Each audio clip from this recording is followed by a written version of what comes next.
What I'll do is introduce you to your moderator for the night. It's Jeff Clavier. And Jean-Francois, aka Jeff Clavier, is the founder and managing partner of Softtech VC, which is actually, if you don't know, one of the most active seed stage investors out here in the Web 2.0 space. So he's been investing in Web 2.0 companies since 2004. And actually a company that we used quite a bit for this conference, Eventbrite, is one of his investments. Sit in order. Since 2004, Jeff has invested in over 110 consumer internet startups. He's had 3 different funds. Recently, he raised $55 million for yet another fund, which is really exciting. So he tipped the scale with our last panel. And so the areas that he focuses on are social media, monetization, search, gaming, B2B, B2C, and other web services. So these investments are typically either in Silicon Valley, New York, or Boulder. And prior to Softtech, Jeff has spent over 16 years in a very interesting space called enterprise software as an entrepreneur, senior executive, and a VC. If you haven't already started tweeting at him, he's got the easiest Twitter handle ever, @Jeff. Without further ado, Jeff, I open the floor to you. Thank you, Shiroz. Hi, everyone. How you doing? It's a real pleasure and honor to be one of the 3 or 4 dudes to be invited to speak at the conference. So thank you for that. I really appreciate it. So we have an exciting panel today. We're going to talk about innovation trends. We're going to talk about what it takes for entrepreneurs to get their passion across to investors and hopefully get funded. And to start with, we'll ask my panel to introduce themselves, and then we'll just dive in. About 10 minutes before the end, we'll actually turn to you guys and ask questions. So start thinking about the kinds of things you'd like those ladies to answer, or maybe myself, because I can't help myself, even as a moderator, to also pick up questions. Jean? Hi, I'm Jean. I'm an engineer at The Obvious Corporation, and before that I was working at Pulse on Android development, and before that at Google. So. Very cool. Danielle? Hi, I'm Danielle Fong. I started out as a scientist, and I became an inventor and an entrepreneur, and now a mentor. So please speak to me if you have any really exciting projects. I have a passion for making a difference in the real world, and I have a company called Lightsail Energy that is going to solve the problem of how to power the whole grid with wind and solar and other renewable energies. Which is super awesome. Leah? Hi, I'm Leah. I'm a developer, and I've been working in startups for 5 years. I'm actually on my 2nd startup now, and my first one was acquired a couple years ago. So, yeah. Awesome. And so Shiroz bored you with my background, so I won't sort of go into details, except that I will just plug Softtech as an early-stage firm that does about 20 investments a year, and we look for really interesting opportunities in the consumer internet space, sometimes getting into infrastructure. And what we want to see is fantastic founders tackling hard problems in a gigantic market, you know, like everyone else. So one of the enablers of this new generation of entrepreneurs is the fact that capital efficiency, the fact that you can develop, invent, market something on the cheap, has really sort of opened the doors of innovation and entrepreneurship to a lot more people.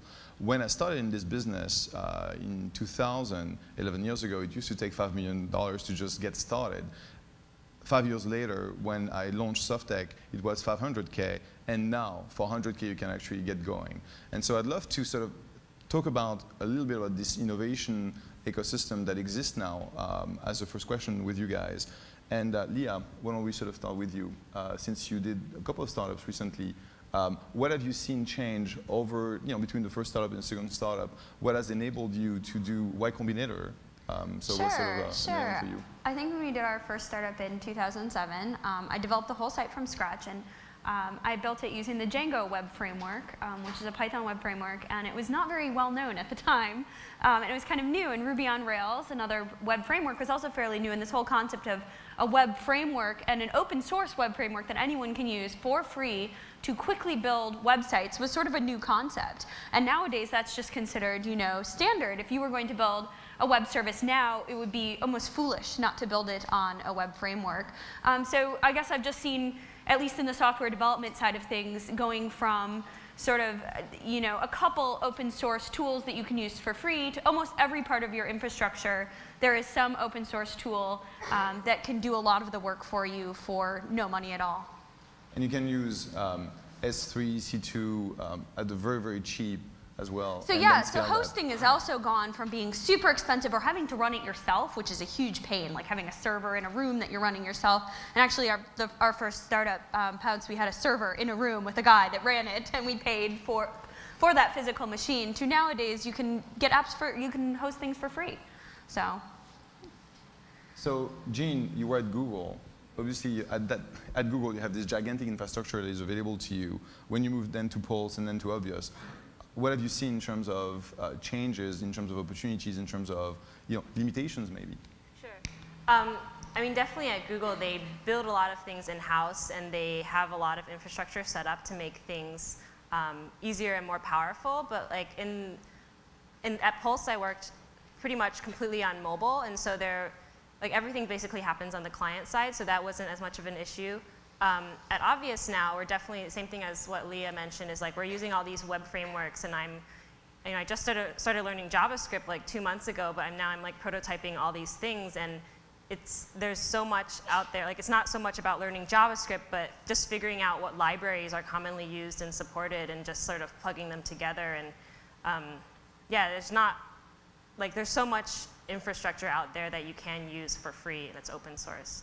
Which is something which was really fascinating to me when I started looking at this next generation of companies 5 years, 6 years ago, is that there was so much to build back in 2000 that was just coming almost for free to you 5 years later, that certainly it's just a question of figuring out how you can best reuse what exists, what has been provided by others, before you actually get going with your own idea. And so as opposed to developing the entire stack, which would take years, you can just focus on the value that you want to add in the ecosystem and really be good at that.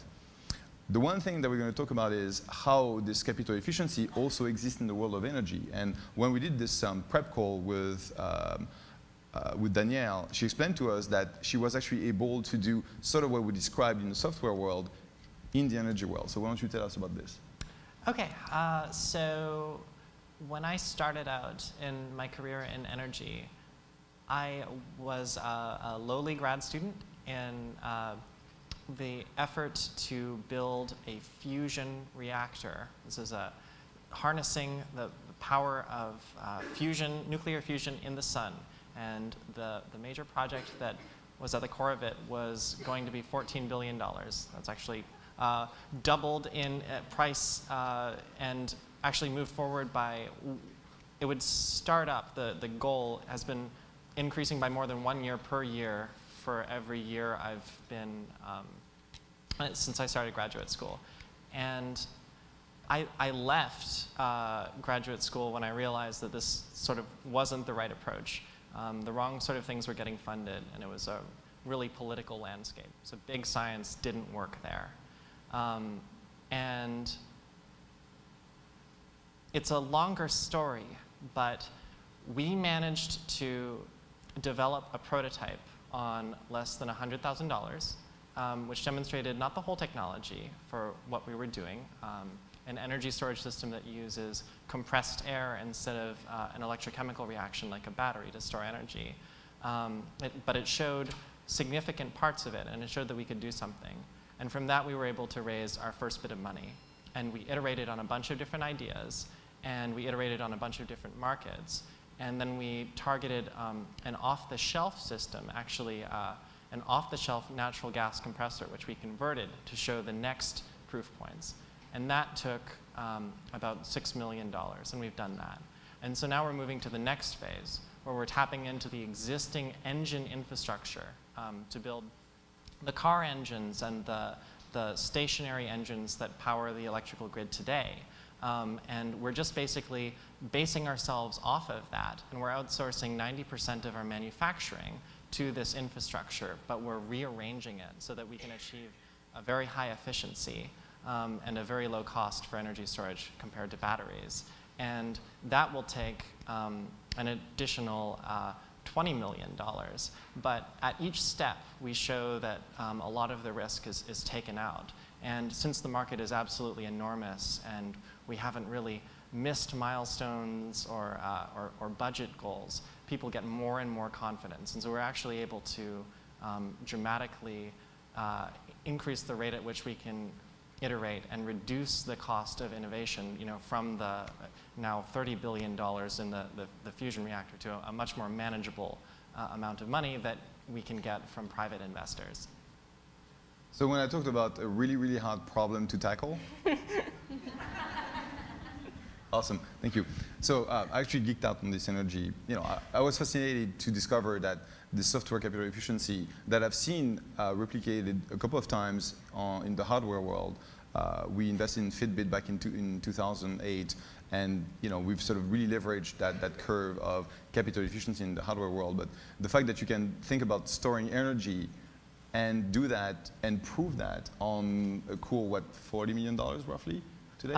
Well, to date, it's actually only been $15 million. $15 million, okay. So, we're working on finishing our fundraise to get to market, and to get to profitability, we're aiming at a total of $50 million in, period, considerable amounts of profit. So it's actually possible. And I actually think that we're at the cusp of a hardware revolution.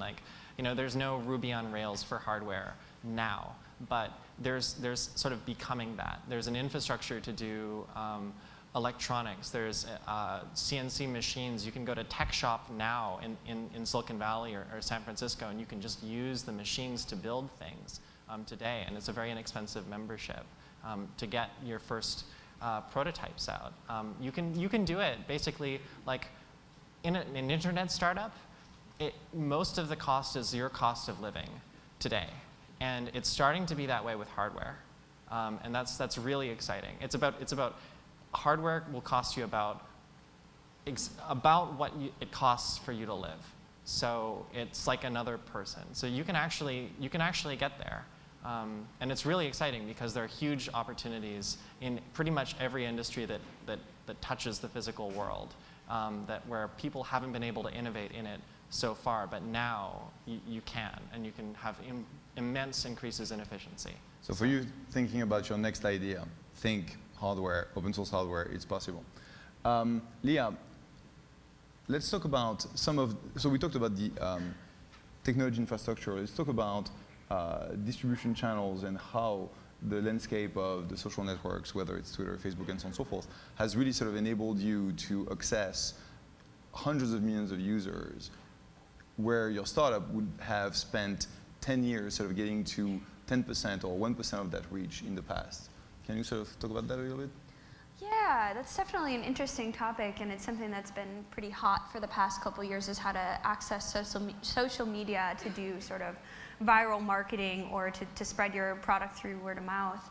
And there definitely are good ways to do it, and a lot of the time it's building up that network and the base to start that marketing. So when I started doing startups, I actually spent time building my network and adding Twitter followers and getting to know press and things like that. And it's not something you normally think of as a startup founder's job, but it is your job, and it's very important to sort of cultivate that following and have a voice and a personality. And it's funny, nobody's really talked about that yet at this conference, so it's kind of cool. So Jean, you're working with the guys who actually build Twitter. So anything interesting from your perspective, their perspective, that you're working on to further the innovation that you can talk about? Yeah, so we haven't launched anything publicly, so I can't talk about specifics, but one of the things that we're working on is products that are obvious in retrospect, hence the name Obvious. And I think one of the things is that I've sort of discovered is that it doesn't have to be something that's like on the cutting edge of technology. I think at first we were thinking a lot about what's innovative about this, like what's new, and a lot of times it's just putting together the things that make sense in a way, and that's already providing a lot of value over what's already out there. And I think that's sort of overlooked, doing something that 10 other companies have tried to do, but they're not really the go-to company for that. Yeah, I wanted to say that this is an extremely important point. Whenever you do something it seems as if the entire world is asking you, like, so what? I'm sure lots of other smart people have once thought about this thing before. How can you explain why I haven't heard of this? And like, it is only partly your job to create a sweeping theory for why the rest of the world has been unable to see this obvious thing in front of you. You just need to do it and see. Like, it is way harder to try to debug like the problems in the minds of long dead other people than it is to just really do something that makes sense to you and is valuable. Yes.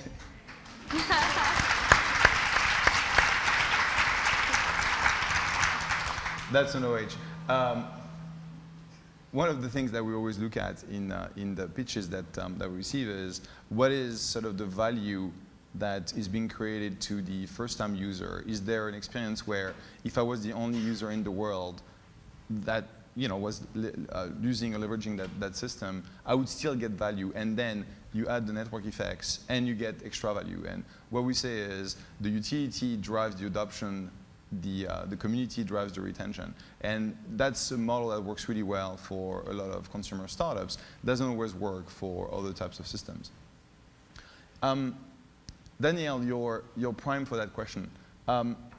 Between something that you're really sort of passionate about and something that makes sense, something that long dead people haven't been able to actually build, but you could, how do you sort of balance that as far as your primary motivation driver? Because we have a bunch of founders there, and they say, am I going to think about my next startup and my next, next thing I want to tackle, or am I going to feel it?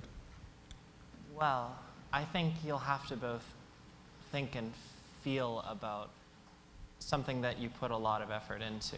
And one thing that I think is really important, even if your startup is a explosive success, you're going to be spending a lot of time doing it, because as it becomes more and more successful, there are more and more opportunities to invest your energy into it and time into it. And so you're going to be spending probably years, many years, working on your startup. And so having something that you're passionate about is extremely valuable there, because there are a lot of setbacks that will occur, and during those times you're going to think of quitting. And if you are passionate about it, or you have users that like you can't let down, then you'll keep going.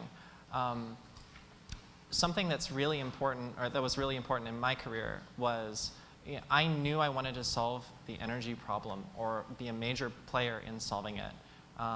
And I pivoted all the time in my approach to trying to solve that, and I will probably still pivot. And I started in academia, and I dropped out. And initially, my idea was to create my fortune by other means. I was going to, like many of you, create a web startup, and it was going to be Facebook, and then I was going to be a billionaire, and then I would invest in the right energy research, which wasn't happening. However, that would be a way, though. It's actually not a bad idea. You could do that. Feedback. Sorry. But I actually, after 2 different startups that I started to work on, and I was excited by the problem, but I wasn't totally committed to it. I could have done anything else, one of 50 different things. And in fact, I actually created a spreadsheet with 50 different startup ideas, and like how much funding it would take, how long it would take to build, who to market to, and probably all of it was wrong. But I like made a lot of different ideas, and it was the one that I couldn't keep myself from working on that I kept working on. And it was actually the one that was like directly related to the goal that I wanted to do in the first place. And I was very lucky to encounter the right co-founders to work with, who were able to fund the very initial efforts. The first 100,000 was from my co-founder, which was also another story. I decided I would.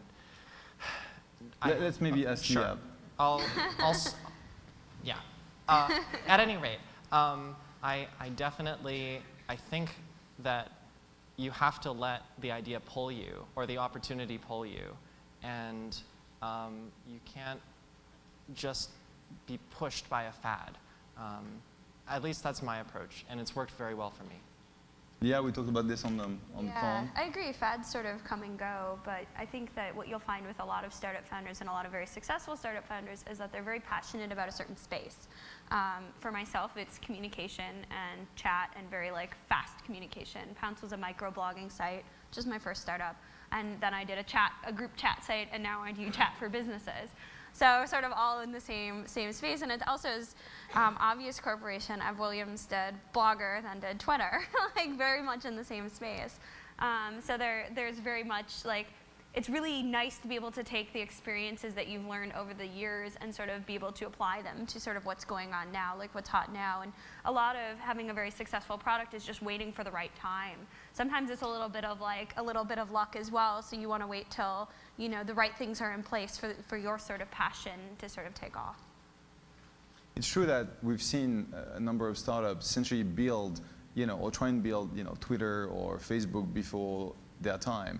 And they didn't have the infrastructure, didn't have the tools, didn't have the high-speed bandwidth that we have now. And so getting the right idea at the right time, or trying to execute the right idea at the right time, is actually really important. Jean, any point of view on that?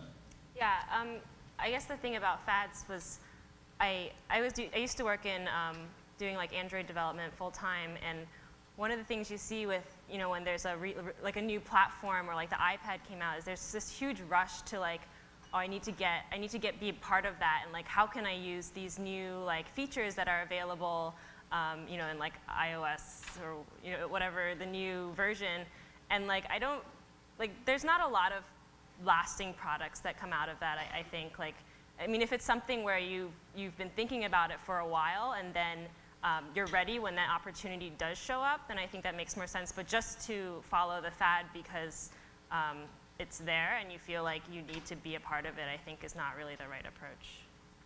Yeah, absolutely.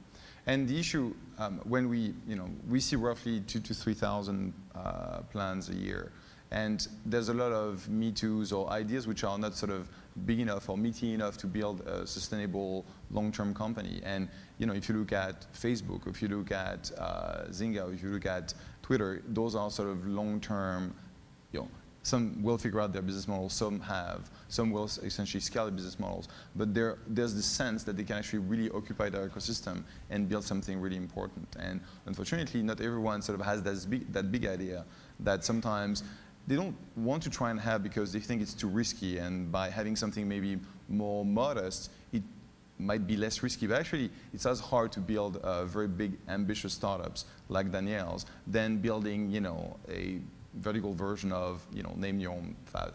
And so I would really urge you to think big and try and go for it.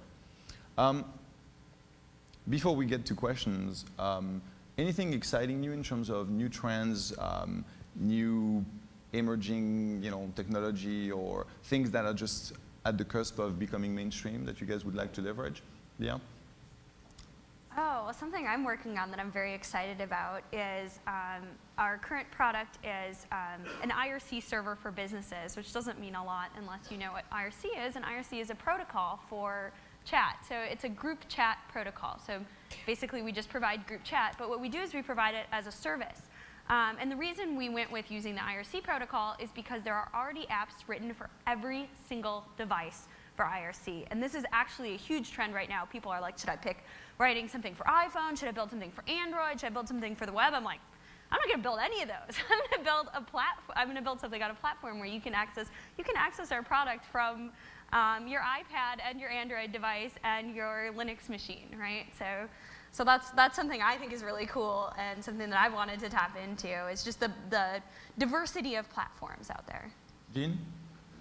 So I've been pretty involved in the mobile space, and one of the things I've noticed is, like, you know, when I was working at Google, I got a G1, and it was, you know, it was like a brick, and that was only like maybe 3 years ago, and now Android phones and obviously iPhones are like so much more advanced, and I think there's still like a lot of things that, you know, if you want something to sort of continuously ping a server right now, like that would like, or have GPS on the whole time. Right now, that would kill your battery life. But I think, hopefully, I mean, I don't really know anything about hardware, so like, this is sort of speculation. But I think the hardware will catch up, and then people can be doing more interesting things on phones, and not necessarily just apps either. Because I think the app space is sort of getting pretty saturated. Yep, I agree. Now? Innovation is spreading everywhere. I mean, the world, if you think about it, for most of people's lives, the world didn't change that much in terms of technology. And it's spreading from here, and it's starting to spread from other places in the world into the real world, and in every corner of every industry, it seems. And I hope it's a trend that continues. So this is from everything like, you know, the web darlings, like Airbnb, to you know, into cars like Uber, or Uber Cab it used to be its name, to things that you wouldn't even think of. Like there's an extremely exciting company called Solum, and it is revolutionizing agriculture. So there's a big problem in agriculture, which is that fertilizer, which is an absolutely enormous industry in the tens of billions of dollars annually, is overused. Basically, people just dump this stuff. And that actually hurts plants. It keeps many of them from growing, but it also leaches out of the soil and into the rivers. And out of the rivers, it goes into the oceans, and it causes toxic fungal bloom, or algal blooms, which kill fish. And it costs farmers an extra, you know, probably $10 billion a year, which could be supporting their businesses. So what Solum does is it measures the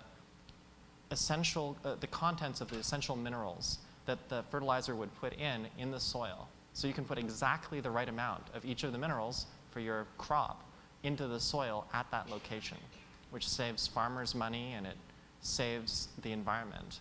And that is an absolutely huge industry. It was started by a couple of Stanford PhD students, and it's just one example of something that I hope will spread everywhere. So, your turn. Questions? At the back? There's a mic. Okay, I had someone waving with a red shirt. My name is Jackie Pettis. I'm the founder of Habitudes, and I make cloud-based software for household record keeping. I'm having a heck of a time explaining to some of my customers what that means. Obviously, my software is usable no matter what the platform, Macs, PCs, mobile, and so forth. I've had people tell me that as far as the consumer is concerned, I'm just kind of ahead of my time. Do you see consumers being able to understand cloud computing and adopting it, just as Salesforce.com, for instance, has been so successful in business? So the initial piece of feedback I would give you is try and make it simple or feel simple, so the consumer doesn't care that it's implemented in the cloud and it's using whiz-bang technology and crowdsourcing, whatever. Just draw on the value to the consumer and sell that. And then how it's implemented doesn't really matter. And you will see that maybe people will actually react to the 2 or 3 pieces of value point that you're putting in front of them. Use this because, as opposed to, hey, this is a great technology, look at how it's built.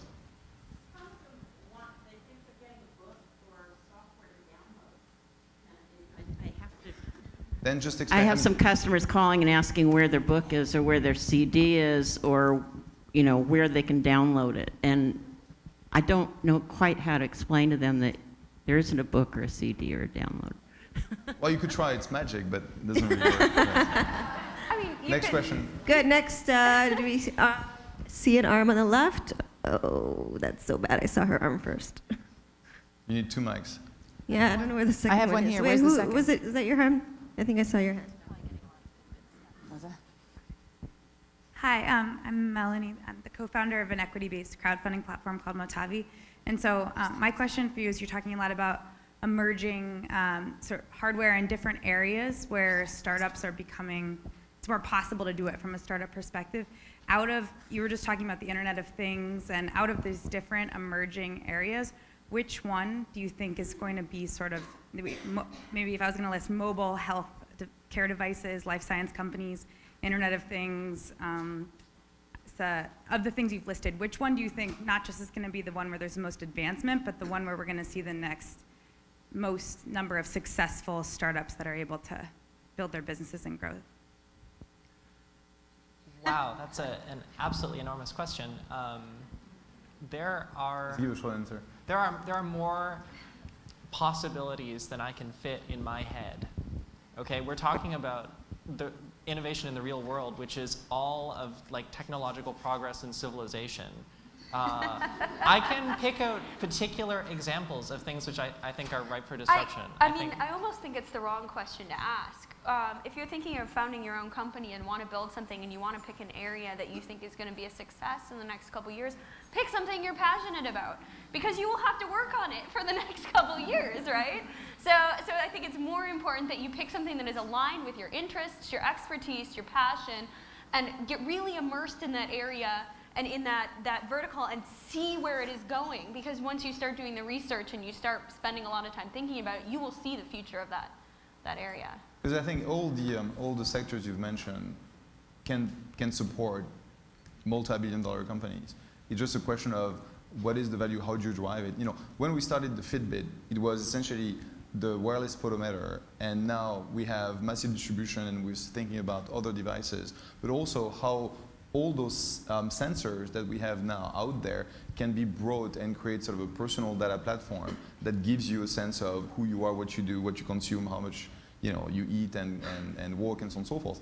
And that creates sort of this, you become a data source, which I think is ginormous as an opportunity. So everything you mentioned is actually completely legit. Just pick something and try. Here. My co-panelists have answered this much better than I could have possibly done. It was brilliant. I absolutely second everything that they just said. Hi, right here. Hi, Jennifer Kushel. I have a question. One of the big themes I keep hearing is build fast, ship often. When you're building a marketplace or you're building a community, the idea of releasing before you have some level of seating there is like driving customers to an empty restaurant. It could be death. So my big question is there some formula you use to determine when a community or a marketplace is ready for prime time? So I'll answer. It's really hard, and what you do basically is either you prime the pump on one side of the marketplace, which is typically supply, and then you try and bring very specific audience that will become the demand side, and then building a marketplace is like climbing a mountain one sort of grip at a time. You need to be in sync, otherwise you're going to fall down. And so it's actually very, very tricky to do that. But that would be the way. You basically figure out how to be the supply, and you sell yourself, I don't know, 10 things, and then you try and bring people who would actually potentially buy those, figure out the experience, bring some more, and then eventually other people will sort of tag along. That would be the way. We've done it many times in a lot of our startups. Well said. Okay, in the middle over there, next to Nadia. Do you have any kind of ETA on the fusion reactor? Oh my God. What? I do not believe that the approach that people are taking today is likely to be commercially relevant. It may work, but it's giant science. Nobody can fit a $30 billion project in their head, so nobody can answer it competently. I don't know. And what is going to be, when it comes to fruition, what's going to be the primary fuel source, like helium-3 or? Again, no idea. I spoke with Elon Musk on some possibilities. It is a wide open scientific question that is unanswerable with today's knowledge. Question here? Hi, my name is Caitlin Trigger. I just launched a project called Lovestagram built on top of my boyfriend's API. And it's definitely... Wait up. Boyfriend is? Mike Krieger, co-founder of Instagram. He rocks. I'm curious about innovation on top of other people's platforms. Ooh, That's a great one. Ooh, that's a great question, because I'm actually anti building on other people's platforms, because it's in the short term, you tend to get a lot of initial traction and interest in things because people are like, oh, I know Instagram, like I'll try this thing.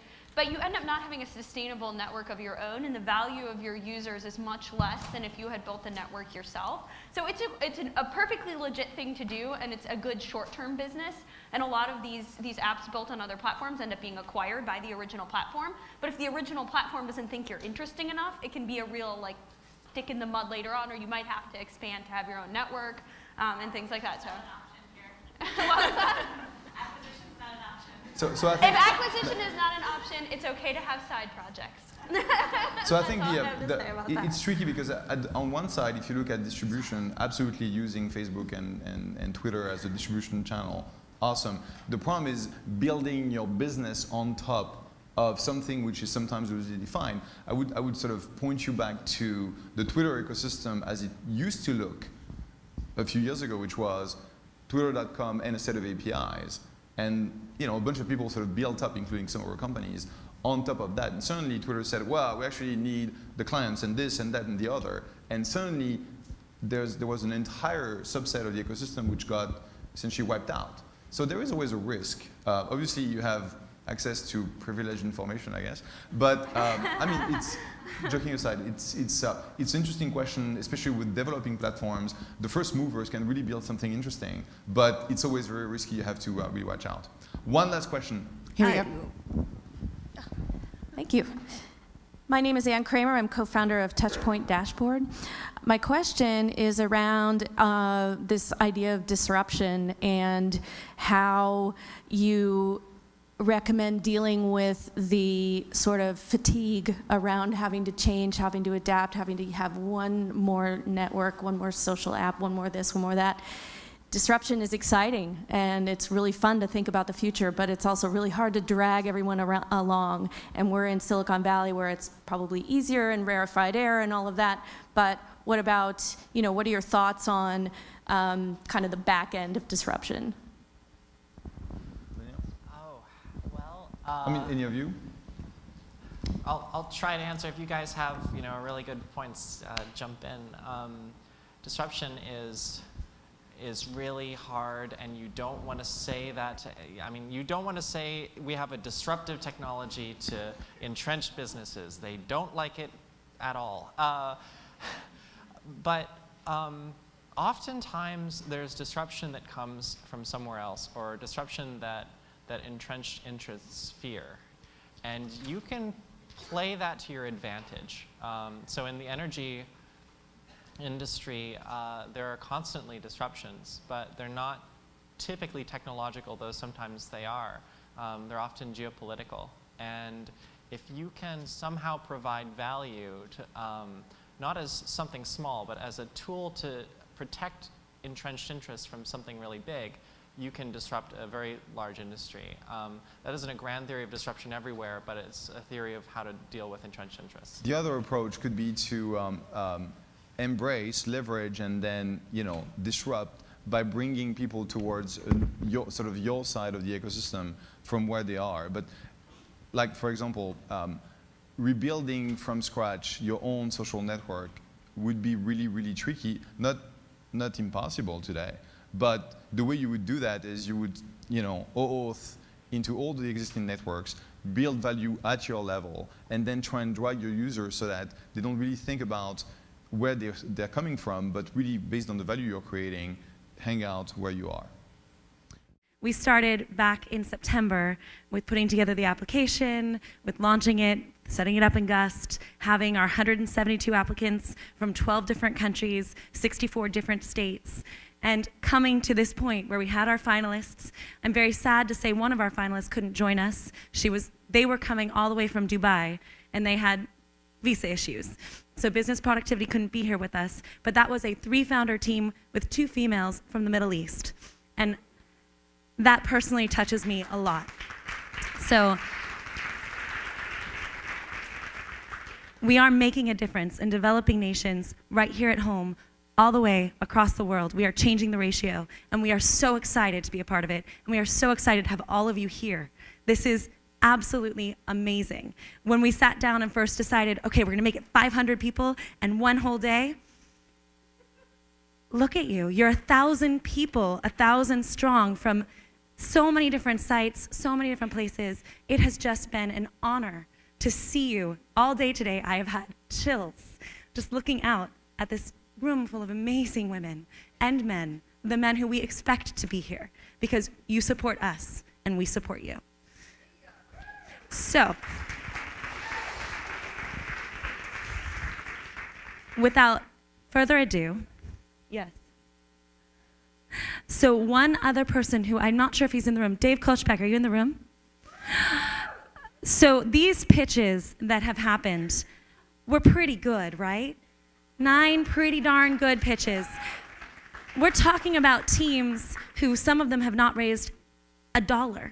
Some of them have gone through pitching processes, but some have not raised $1.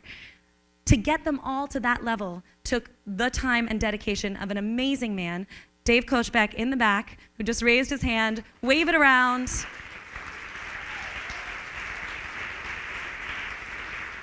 He was our pitch coach, and he worked with every single set of finalists. It could not have happened without him. Thank you so much, Dave.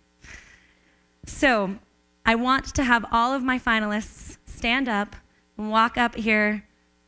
Come hang out. There's lots of space, but I don't want you to sit in the corner. I want everybody to clap for these amazing 9 teams and all the work that they have done, the blood, the sweat, the tears. Come on up here. Come join us right here to my right.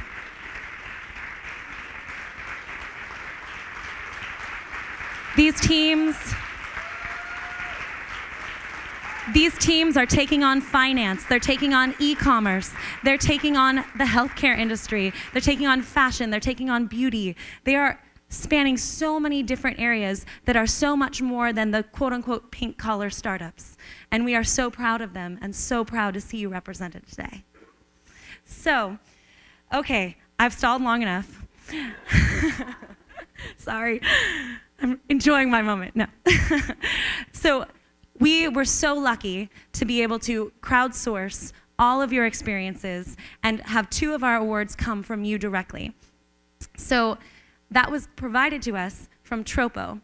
Tropo's CEO and business development team is here with us, and they're going to announce the very first prize, which is the most disruptive product. Most disruptive, yes, product. That's right. Both of them work. Okay, great. So first of all, we'd like to thank Women 2.0 for the opportunity to participate this year. Yes, thank you for that. And you know, as we mentioned, we actually powered the crowdsourcing because we knew there'd be so many great pitches here today with the 9 finalists that we didn't want to take personal responsibility for actually deciding on who was most disruptive.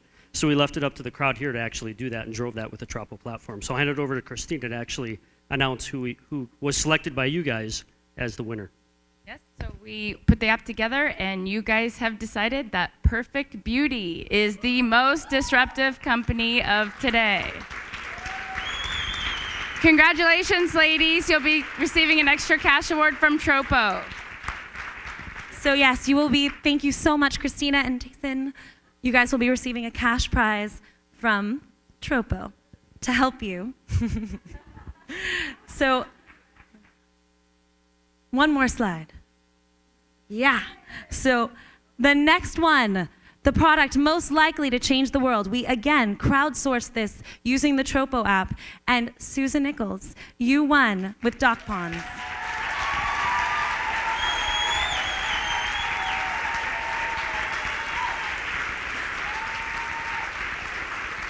We will follow up with you to make sure you get your prize. So the next one, don't advance quite yet. The next one I want to just tell you a little bit about, which is the team, the most promising team. We at Women 2.0 know that we are entirely dependent on our team. And I think all of you who are starting companies out there know that it's all about the team. Sometimes you have to iterate 16 times on a product. What I've always heard is that no product survives first meeting with the actual customer. So your team is what matters. It's what matters most. And so we have an amazing prize for our most promising team, we have a 1-year server sponsorship from Rackspace, up to $2,000 per month, so $24,000 of service with Rackspace. So absolutely amazing. Scott Sanchez couldn't be here with us, but he is the driving force and wants to see more women behind this institution. So our most promising team is, nope, out of order, most disruptive product. No, next one. Biosphere.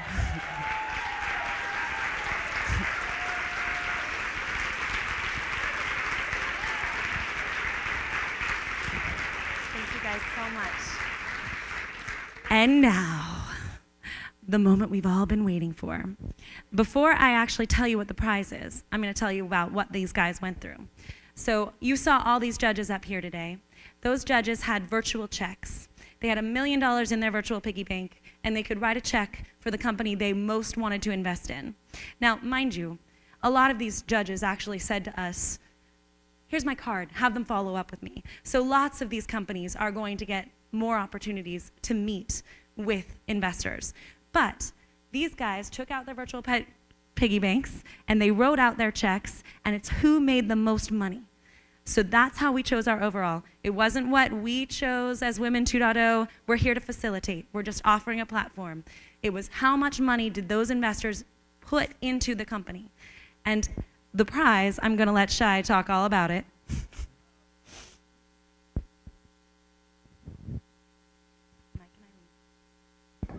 So what we do every year is we try to give the top winning team the opportunity to meet with people that are usually difficult to schedule. Because this is an opportunity to build relationships and sort of grow your network beyond what you have. So the winning team will have the opportunity to meet with the founding partner of Floodgate Fund, which is Mike Maples. And if you do any homework or follow Silicon Valley at all, he is a coveted investor. He did Twitter, he did all sorts of other startups that were actually on the panel. And so they'll have the chance to meet with Mike Maples privately, closed door, all that fun stuff. And then the second person they get the chance to meet with is Eileen Lee from Kleiner Perkins Caulfield Buyer, who is also a coveted investor. I mean, that VC firm is ginormous. So those are the two meetings they get. And the other thing they get is clothes. So I don't actually know the company name. Okay. So we are so absolutely excited to help you guys look your best in these very important meetings with very important people. So one of our sponsors and one of our amazing people is a designer called Kenoe Ramabale, and she is offering 2 3-piece suits custom made for the 2 people who from this site are going to go pitch to Mike and Eileen. So we will have all of her information online because all of you should go look at what she does. It's kenoevivere.com, but I will make sure you all get it online.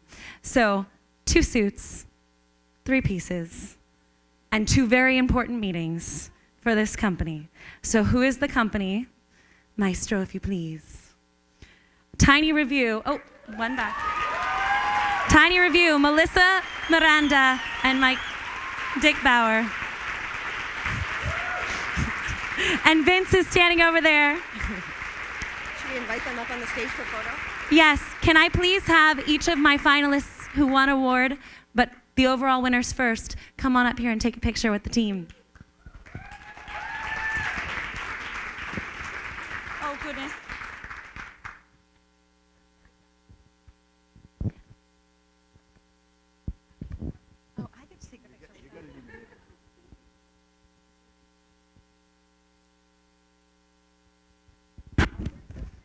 Awkward silence. Okay, so I don't want to interfere any longer, but let's give it up for this amazing company. All of these companies, they're disrupting the world, they're changing the marketplace, they have women on board. We are so proud of you and you inspire us so much. Thank you. Excellent. Thank you, Rebecca. Oh my God, wasn't that so amazing, so gripping. Well, so that brings us to 19 minutes? I really have 90, so look, okay. I'm so confused sometimes. All right, so I really, again, wanted to just close and say thank you for all of you for coming for today. I hope you really, like I said, got some value out of today, made new connections, met with old people, and have stories to tell. Without further ado, we're going to open it up upstairs in the exhibit hall for wine and I think chocolate and God knows what else is in there. So go on, enjoy yourself. Sorry, it's downstairs. Sorry, I have no idea what I'm saying. But join us. So thank you again, and we'll see you next year.